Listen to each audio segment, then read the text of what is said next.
Sa ibang balita ay pinahayag ni Senador Bongo ang kanyang buong pusong suporta sa mga Pinoy athletes na sasabak at magbabandera ng bansa sa 33rd Southeast Asian Games sa Thailand na magsisimula na sa susunod na linggo. Narito ang report ni teammate Jamaica Bayaka. Mahigit 1,000 delegates mula sa Pilipinas, kabilang ang mga atleta, coaches at officials ang sasali sa lahat ng 50 sports sa paparating na SEA Games. Buo ang panawagan ni Bongo bilang chairman ng Senate Sports Committee na tiwalang malalampasan ng Team Philippines ang medal finish noon sa Cambodia kung saan nagtapos ang bansa sa ika-5 pwesto. Ako po'y naniniwala na kaya nating manalo at isang paraan po to unite the Philippines, no? To unite the Filipinos. Sports po ang isang paraan. Kaya sa mga atleta natin, please, bring home the bacon. Go lang tayo ng go. Kaya natin manalo.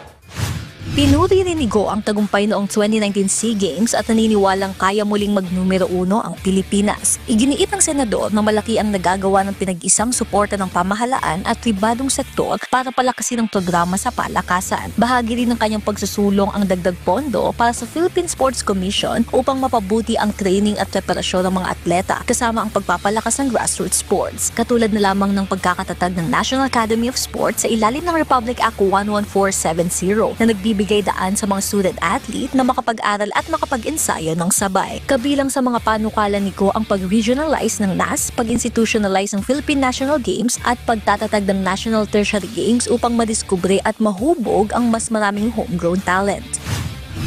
Tayo po ang nag-defend sa Senado sa budget nila for the past 7th year na po ito, no? Ako naman po patuloy na sumusuporta sa ating mga atleta. Ang importante rito, hindi lang po financial assistance. Ang importante rito, ready po ang ating mga athletes. Wala na silang dapat isipin pa, kundi maglaro lang. Importante, moral support, equipments, pangkain, at iba pa. Ang dapat gawin ng atleta ay mag-focus lang sa laro para manalo po ng ginto, silver, or even na bronze.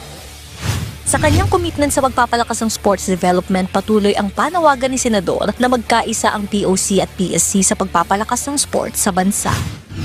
Pakiusap ko lang po sa POC at PSC na patuloy magkaisa, portahan ng ating mga atleta. Ako naman bilang mababatas, patuloy kong isusulong yung mga batas na makakatulong sa ating mga atleta. Lalo-lalo na po yung mga ating national players na nagbibigay po ng karangalan para sa atin. Asahan nyo, bukas po ang ating opisina para sa ating mga national athletes. Jamaica Bayaka para sa atletang Pilipino, para sa bagong Pilipinas.